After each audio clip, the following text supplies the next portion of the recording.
Even the governor shows up. That's how big a deal it is. Well, he just wants to hang out with us. You know, he can't get enough of it. Let's right? talk Patriots. Who's making the roster? Yeah, I know. He's breaking down the roster. Is Austin Carr going to be here or not? Well, I'm a big Austin Carr fan. You just hurt his My feelings. wife went to Northwestern. That the Northwestern kid was going to make it. Mutt said no. Not stomped on his dreams. You said it too, Governor. There's too many good wide receivers on this team. We have lots of good wide receivers. Why wouldn't you want to play with Tom Brady? He's going to be a Jet. Get ready for that. He's going to be a Jet? He's going to be a Jet. They're going to get cut, and he'll be a New York Jet. And he'll have 6 concussions within a year, and he'll be done. Retire when he's be like Wayne 27. Corbett.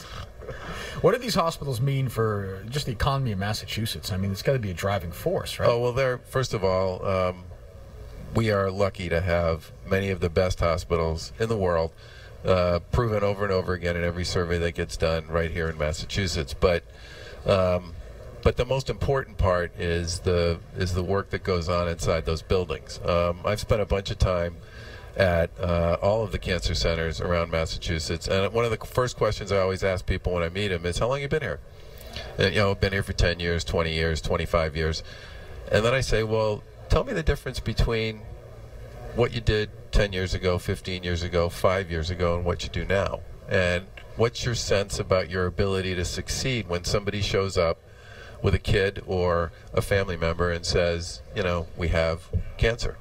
And there's been tremendous progress on this stuff, and the work that you're doing here is part of that progress. And for people 5, 10, 15 years ago for whom the answer was, we can try some things, but we're not really sure any of this is going to work, you literally have people who now, when they walk in the door with a diagnosis, can be told by the person sitting across from them that we believe we have proven treatments that will work for you based on your diagnosis. And the amount of hope that's attached to this, you just can't underestimate that as a factor in the progress that's been made, and you guys have been a part of that. How has it affected very proud of it. The Baker family or the extended Baker family? You must have gone through some, like all of us. Well, my dad had prostate cancer, and that was one of those things where if he'd had it 15 years ago, probably wouldn't have gotten diagnosed as early as it did and caught early, and which would have created huge issues with respect to treating it. And the treatment for him, because he got it recently, was lined up and teed up, and he just followed the protocols of the treatment. And while it was a scary, worrisome time, it was one of those things where the people who were treating him were saying, look, you just stick with the program here, you'll be okay. And that's exactly how it worked out. My father had it as well, and first I learned about these radiation seeds that they implant, and you don't go through traditional radiation. You don't have to have surgery, and you don't have to have chemo. He later had colon cancer, but at the time I was amazed at how little difficulty or pain or suffering you had to go through to get this treatment. It was a process, right? And you had to do it every single, I can't remember every day or every week, but the bottom line is they had a protocol. It was a proven protocol, and they chased it. And if it had happened 10 years earlier, probably wouldn't have had the same outcome. So what is going on in the city this weekend? Anything coming up that you want to promote for us or no? Well, we'll see. The one thing I will say is that we've spent a bunch of time talking to the mayor, Mayor Walsh and his team, and we will be, whatever happens this weekend, and it's all very fluid right now, we will be prepared, and we will be in a situation where we will support the police on the ground in Boston to make sure that nobody gets hurt. And that's going to be our goal, and that's going to be our objective, and we're all going to be foursquare committed to making sure that whatever happes this weekend, nobody gets hurt. Do you think you're assuring us that there's unlike Charlottesville, we actually have police here? There's like a working police? They gave them all the weekend off down in Virginia. We've done dozens of marches, events, rallies, gatherings of all sorts over the course of the past couple of years, all over the city, where we've supported the Commissioner Evans and his team, and virtually without incident. And that's going to be what's going to happen this weekend. And as I said yesterday, anybody who comes here who expects to incite, or anybody who lives here who tries to incite any kind of physical harm on anybody will be dealt with immediately. So you're going to arrest people? Yes, correct. Unlike Charlottesville. We will arrest people. Yes. Do you anticipate this happening? Do you think this event's going to happen, or you just don't know? We don't know, and it's very fluid. And I think the mayor's view, and I share this, it'd sure be nice if everybody just took the weekend off and cooled down on this sort of thing. And but if there's going to be a deliberate effort on our part to keep, as the commissioner said yesterday, Commissioner Evans said yesterday, the standard protocol on this is if there's more than one group that's protesting, especially if they have different points of view, you keep them as separated as you possibly can, and you don't give them an opportunity to directly engage with each other, because that's when the instigators create trouble, and that's going to be the goal. Are you a First Amendment absolutist? I hear Mayor Walsh say, you're not welcome here. Well, that's not your call, Mayor Walsh. I'm sorry, but if you believe in the First Amendment, and I'm not talking about punching people in the face or tear gassing them like they did in Virginia, but you understand, you agree that we should hear unpopular views. Well, I've probably said a few things in my life that were probably not popular. Or even hateful views. I mean, I guess the question is, does it make you uncomfortable when you hear people say things like that? Like, we're not going to allow speech here.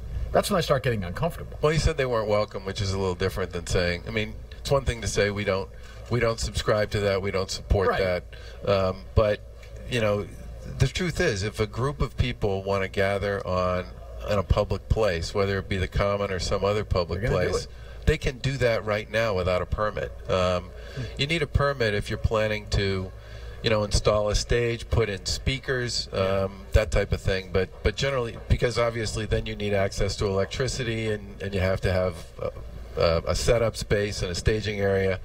I don't know what these guys are talking. How about tiki torches? How about tiki? Do you need a permit to have a bunch of these losers with the tiki torches? I think you'd probably need a permit for torches, yeah. Although again, that could be that would be a wrinkle. Let's call it that. Yeah, true.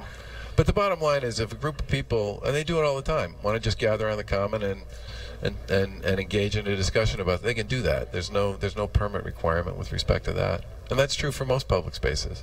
But this could get ugly, because same in New York, where they'll just be so outnumbered that if there's a few of these losers with the tiki torches, a few of these James Fields, there'll be 1,000 counter-protesters for every one of them. Well, and that's why I think the commissioner's point about keeping these people separated from each other and being serious about keeping them separated is sort of goal number one. Well, why didn't they do that in Charlottesville? I have no idea what the conversations or the discussions were down there. I did talk to Governor McAuliffe briefly, who told me that they actually sought to have the event moved because they were concerned about the constrained nature of the space that event was taking place in, and the courts down there basically. Are you as uncomfortable as we are watching statues being literally pulled down by vigilante mobs?